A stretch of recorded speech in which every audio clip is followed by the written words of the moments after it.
우리 믿음의 권속들, 사람에게는 지능 지수가 있습니다. 그 지능 지수는 우리가 초등학교 때, 옛날에 어른들은 국민학교 때 그걸 배웠어요. 그래서 보통 일반적으로 사람의 지능은 보통 사람들은 한 90에서 110 정도 돼요. 한 100, 한 30, 40 되면은 그의 천재의 반열에 들어가는 거예요. 그러다가 어떤 사람은 그렇지 않는 분도 있죠. 가령 뭐 한 70 이하로 이제 내려오면 이제 지적 장애인으로서 국가에서 공인해주고 그분들을 돌봐주는 그런 제도가 있어요. 그래서 그 IQ라고 그렇게 해요. 근데 그 IQ가 좋다고 해서 인생이 행복하냐? 그렇지만은 않아요. 그 중에서도 우리는 EQ라는 감성이 있어요. 똑같은 국화꽃을 보잖아요. 국화꽃이구나. 국화꽃이 예쁘네. 엄청 예쁘네. 나처럼 예쁘네. 이렇게 하는 사람도 있어요. 뭐 감성이 풍부한 사람이. 가을 하늘 팍 보면서, 아름다운 하늘 보면서 밋밋하게 보는 사람이 있는 반면에 그 가을 하늘 보면서 마음이 설레이는 그런 소녀와 같은 마음이 가질 수도 있잖아요.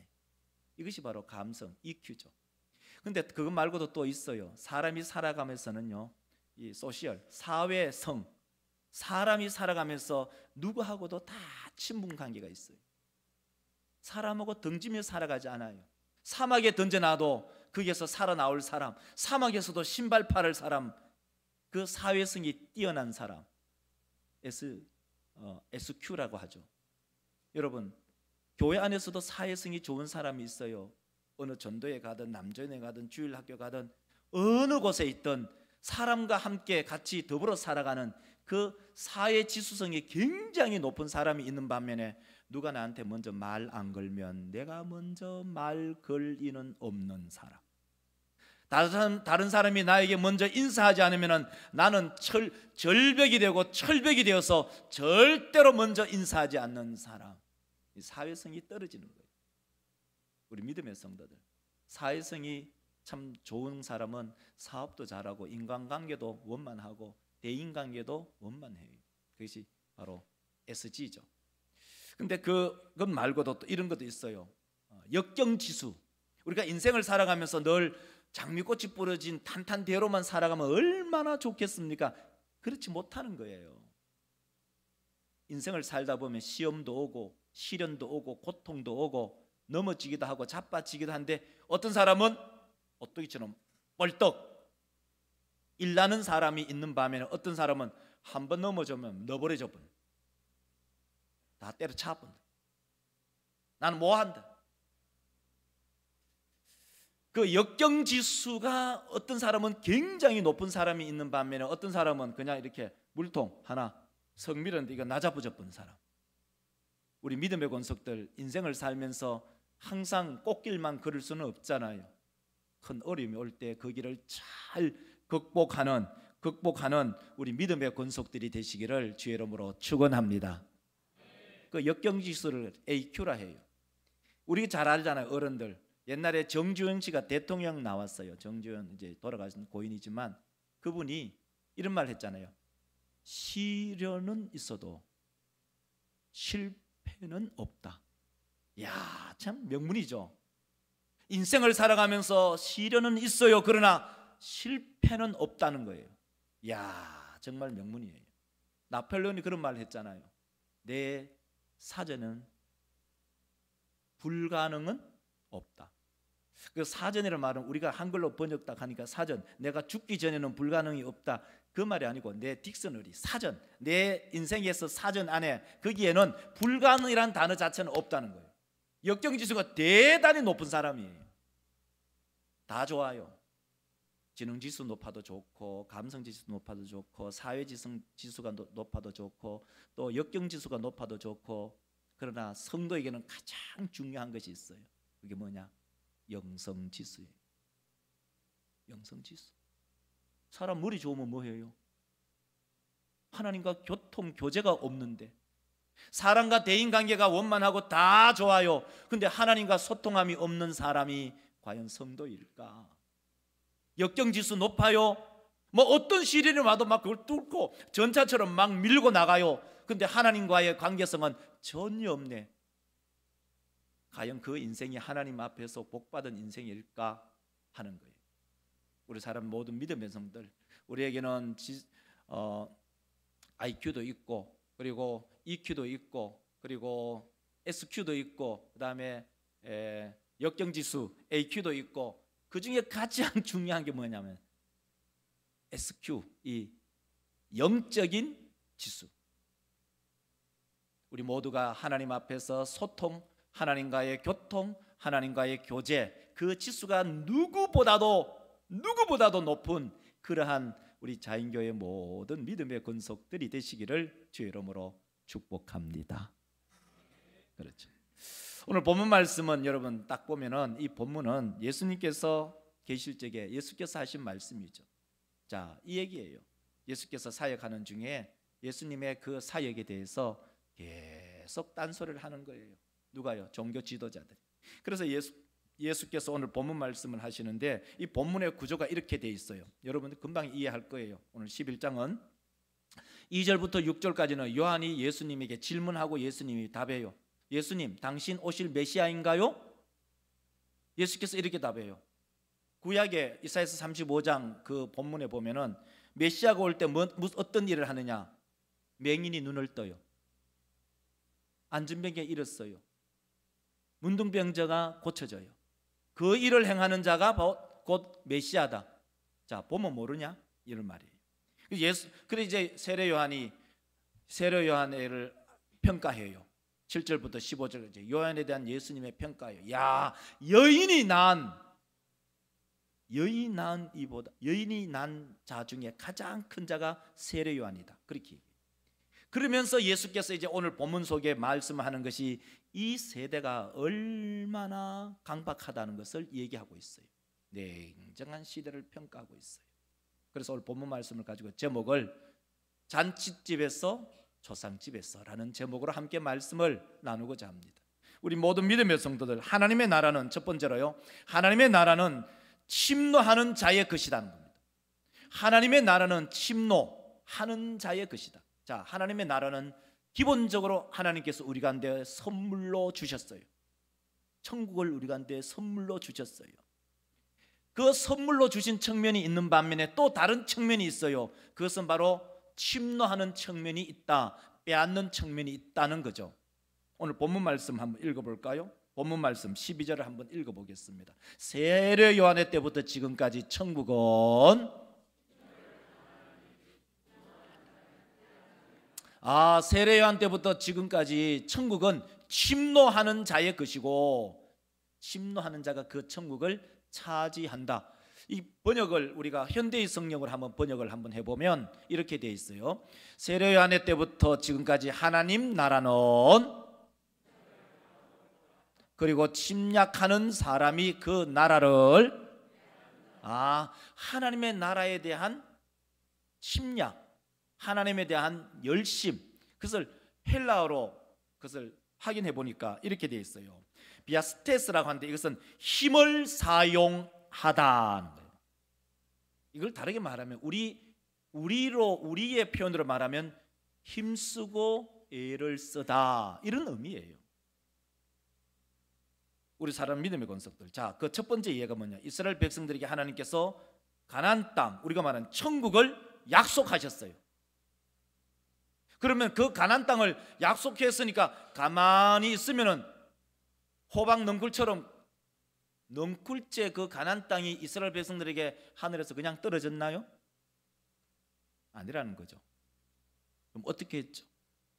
여호수아를 중심해서 그 이스라엘 12지파가 온 힘을 다하여 중부, 북부, 남부를 점령해서 그 땅을 차지한 거죠. 다시 말해서 천국을 침노한 거예요. 지도를 한번 보여주실래요? 이게 이스라엘 백성들이 차지한 지파별로 쭉 나누어놓은 땅이잖아요. 저 땅을 하나님께서 가나안 땅을 너희들에게 주노라 라고 했을 때 하나님께서 약조한 것을 사람들은 그 땅을 차지했다는 거죠. 마찬가지입니다. 하나님께서 우리 가운데 하나님의 나라를 허락하셨어요. 그 하나님의 나라는 우리가 살아가는 이 현실, 우리의 교회, 우리의 마음, 우리의 가정, 이 하나님의 나라예요. 그 하나님의 나라를 잘 가꾸고 만들어가지 않으면 그 나라가 약속의 땅이 천국이 지옥의 땅이 되는 거죠. 그 가나안 땅을 어떻게 차지했습니까? 전쟁을 행하여 그 땅을 차지했어요. 여호수아서 11장 23절을 우리가 보면 우리 가운데 이렇게 들려지고 있잖아요. 이와 같이 여호수아가 여호와께서 모세에게 말씀하신 대로 그 온 땅을 점령하여 이스라엘 지파의 구분에 따라 기업으로 주매. 그 땅에 전쟁이 그쳤다는 말은 땅을 전쟁을 해서 침노를 해서 그 땅을 차지했다, 이런 말씀입니다. 뿐만 아니라 사도 바울은 믿음의 아들 디모데에게 이렇게 얘기를 합니다. 디모데전서 1장 18절을 보면, 디모데전서 1장 18절을 보면 아들 디모데야, 내가 네게 이 교훈으로서 명하노니 전에 너를 지도한 예언을 따라 그것으로 선한 싸움 싸우래요. 침노하래요. 아들 디모데야, 나의 아들 믿음의 아들 디모데야, 내가 너에게 이 교훈, 이 말씀으로 명하노니 전에 너를 지도한 예언, 그 말씀을 따라 그것으로, 말씀을 따라서 선한 싸움 싸우라. 사도 바울이 믿음의 아들 디모데에게 하나님의 나라를 침노하라라고 말합니다. 디모데전서 6장 12절에 보면 이렇게 말합니다. 믿음의 영생을 취하라. 이를 위하여 내가 부르심을 받았고 많은 정임 앞에서 선한 정언을 하였도다. 믿음의 선한 싸움을 위해서, 영생을 취하기 위해서 너가 하나님으로부터 부르심을 받았다. 그러므로 믿음의 아들 디모데야, 너는 선한 싸움을 싸우라. 하나님의 나라를 침노하라. 하나님의 나라를 점령해 나가라. 왜? 그 이유가 뭐냐? 사도 바울, 나도 그렇게 했다는 거예요. 나도 그렇게 했다. 디모데후서 4장 7절에 한번 보면 이렇게 말합니다. 나는 나의 달려갈 길을 마치고 믿음을 지켰다. 디모데야, 나도 하나님의 나라를 침노하고 하나님의 나라를 위해서 힘을 쓰고 애를 쓰고 나는 선한 싸움을 다 싸웠다. 믿음의 아들 너 디모데, 너도 이러한 싸움을 살아가라. 이것이 사도 바울의 강건이고 권면이었습니다. 우리 모든 믿음의 권속들도 한 해를 이제 한 달을 앞에 두고 한 해 동안 잘 싸워 오셨잖아요. 이제 남은 한 달 동안 끝까지 믿음의 선한 싸움을 잘 싸워가는 우리 모든 믿음의 성도들이 되시기를 주의 이름으로 축원합니다. 인디언 추장이 손자하고 이야기를 하는데 자기의 마음속에, 그 인디안 추장의 그 할아버지의 마음속에 끊임없이 싸움이 있다는 거예요. 마음속에.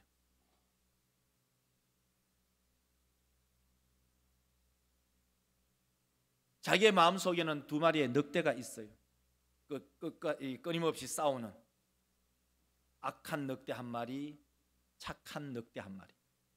이 악한 늑대는 거기에는 자만과 교만과 이기심과 미움과 질투와 분쟁과 분란, 이것이 있는 악한 늑대. 선한 늑대도 있대요. 자기 마음속에는.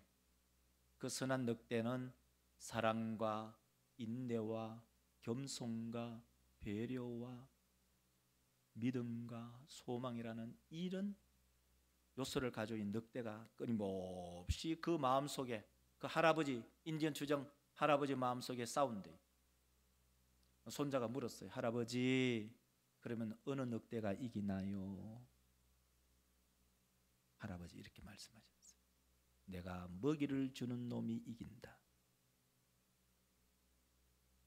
내 마음에 미움이 생기면 미움에 먹이를 주면 그놈이 이기고 나를 지배하고, 내 마음에 인내의 마음이 있을 때 그 인내의 마음을 선한 늑대에게 주면 그 선한 늑대가 이겨서 내가 선하게 되고.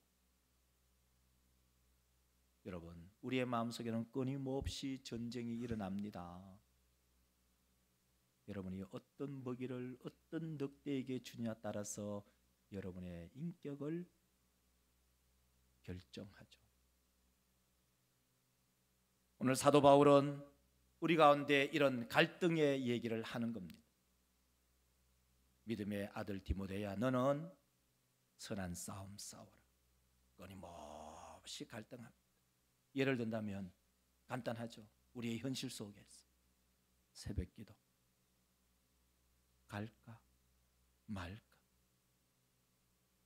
갈까 말까, 주일날 교회 올까 말까 갈등하죠. 2025년도 내가 교사로 봉사할까 말까, 식당 봉사 할까 말까. 오늘 주님께서 우리 가운데 말씀합니다. 천국은 침노하는 자의 것이다. 천국은 침노하는 자의 것이다. 그 갈등이 있을 때에, 갈등을 누릴 때, 느낄 때에 선한 일에 우리의 마음을 두는 우리 모든 자연교회 권속들이 되시기를 주의 이름으로 축원합니다. 두 번째로, 왜 천국을 침노해야 하는가요? 다르게 말하면 왜 천국을 향하여 힘을 사용해야 하는가? 그 이유가 뭔가? 그 이유는 이 시대의 독특한 특징 때문에 그렇습니다. 이 시대의 독특한 특징이 뭐냐? 이 시대의 독특한 특징은 바로 이런 것들입니다. 무정하고 무감각하고 무감사하고 무감정적이기 때문입니다. 그래서 사도 바울은 디모데에게 이렇게 말합니다. 디모데후서 3장 3절에 보면은 무정하며 원통 풀지 않아요. 모함하며 절제하지 아니하고 사람이 싸나워요. 선한 것을 좋아하지 않아요. 이 시대 자체가 무정하고 무감각하고 무감사하고 그 시대 자체가 쌀쌀 맞는 시대에 우리는 살아가고 있기 때문입니다.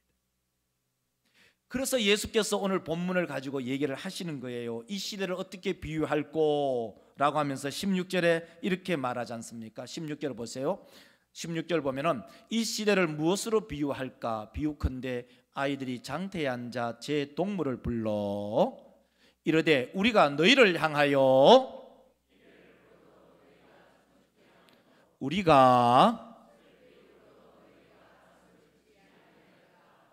함과 같도다. 간단하죠. 동네 친구들이, 마실 친구들이 이제 겨울 되면은 이제 해가 짧지 않습니까? 동구밖에 전부 모여가지고 야 우리 역할극하고 놀자 이런 거예요. 그래 하자. 두 팀으로 나눴어요. 두 팀 나눠서 하나는 잔칫집, 뭐 결혼식, 돌집 이런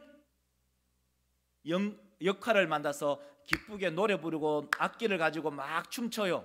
근데 옆에 있는 친구들은요, 택도 없는 소리 지금 마로 해. 그리고 반대편으로 뭘 하냐면요, 슬피 운다는 것은 초상집이에요. 초상집. 아이고 어떡하나 우리 어머니가 돌아가셨네, 우리 아버지가 돌아가셨네 해도 그 슬픔에 1도 공감하지 않는다는 얘기. 목회를 하다 보면요, 한 주 안에 때로는 초상을 치르기도 하고 때로는 결혼식이 있기도 하고 돌도 있기도 해요. 여러분 한번 생각해 보세요. 목사가 돌집에 갔는데 그 애기 1년 동안 잘 자랐는 것 하나님께 감사도 안 하고 그 부모에게 축하도 안 하고 멀뚱멀뚱 본다. 그 부모가 뭐라고 생각했어요? 우리 귀한 귀염둥이에게 축하도 안 하고 축복의 말씀도 안 해주네. 얼마나 섭섭하겠어. 반대로 초상집에 갔는데 보는 사람들 보면 반갑고 웃고 박장대소하고 미친 거 아니에요? 그 분위기를 모르는 거예요. 예수께서 이제 이 말씀을 하는 것은 아주 간단하게 표로 보여줄 수 있어요. 자, 잔치집과 초상집이에요. 잔치집은 잔치집에서 피리를 불어도 춤을 추지 않아요. 그러면 초상집에 가서 통곡해도 가슴을 치고 같이 공감하지 않아요. 왜 그럴까요? 무정하기 때문에, 무감각하기 때문에 그래요. 그러면 이것은 뭘 얘기하느냐? 이것은 바로 예수께서 오셨을 때와 세례요한이 왔을 때의 그 청중들의 반응을 얘기하는 거예요. 특히 종교 지도자들에게. 영적으로 무정하고 영적으로 무강한 사람들의 모습을 18절과 19절에서 우리 가운데 보여주잖아요. 요한이 왔어요. 요한이 와서, 다시 읽겠습니다. 요한이 와서 그들이 말하기를 하더니 인자는 말하기를 보라, 세례와 죄인의 친구네, 이렇게 얘기합니다. 자, 이 말을 아주 여러분 간단하죠. 아, 세례 요한 때는 언제냐? 바로 초상집이에요. 세례는 와서 금식하고 광야에 나가서 이 낙타 가죽 입고 띠 띠르고 석청 먹고 메뚜기 먹고 하니까, 이야, 저 사람은 금욕주의네, 미쳤네, 귀신 들렸네, 그렇게 얘기하는 거예요. 근데 예수님 왔어요. 예수님 와서 포도주 마시고 그 다음에 죄인들하고 막 친구 지내고 이러니까 저 사람은 향락주의네. 이 말은 간단하게 말해 이런 말이에요. 종교 지도자들은 세례 요한이 하는 것도 싫고 예수님이 하는 것도 싫고 다 싫은 거예요. 영적인 감각이 전혀 없는 거예요. 영적인 감각이 전혀 없는 거예요. 우리 모든 믿음의 권속들, 우리 가운데 지능지수, 감성지수, 사회성지수, 역경지수, 그 중에 가장 중요한 것이 영성지수인데 영성지수가 없어요. 하나님과의 교제, 하나님과의 찬송, 성도 간의 교제, 성도 간의 그 소통, 아무것도 없어요. 찬송하자. 찬송을 왜 해? 주보나 들여다 봐야지. 기도하자. 기도는 뭘? 조용하게 하면 되지. 예물 드리자. 예물은 무슨? 돈도 없는데. 우리 사람 믿음의 성도들, 우리의 영성지수는 어떤가요? 말씀을 암송하자. 나는 머리가 나쁜데. 암송하면 치매도 예방해요. 우리 사람 모든 믿음의 권속들, 우리의 영적인 감각입니다. 제가 이 말씀을 기억하면서 엘리와 사무엘을 우리는 예를 들 수가 있어요. 엘리는 나이가 많고 그 시대의 최고의 영적 지도자였고 종교 지도자였고 정치적 지도자였는데 하나님의 음성을 못 들어요. 영적 감각이 1도 없어요. 근데 얼라인 이 사무엘이 하나님의 음성을 들어요.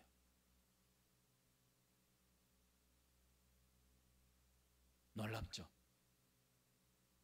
목사인데 하나님 음성 못 듣네. 장로인데 하나님 음성 못 들어. 근데 영유아부터 가는데 애들이 하나님 음성 들어요.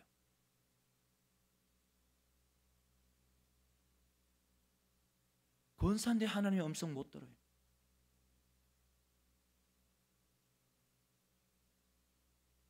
영적인 감각이 없기 때문이에요. 초상집에 들어가면 초상집의 감각이 있고 잔치집에 가면 잔치집의 감각이 있어요. 감각이 없어요. 왜 그럴까요?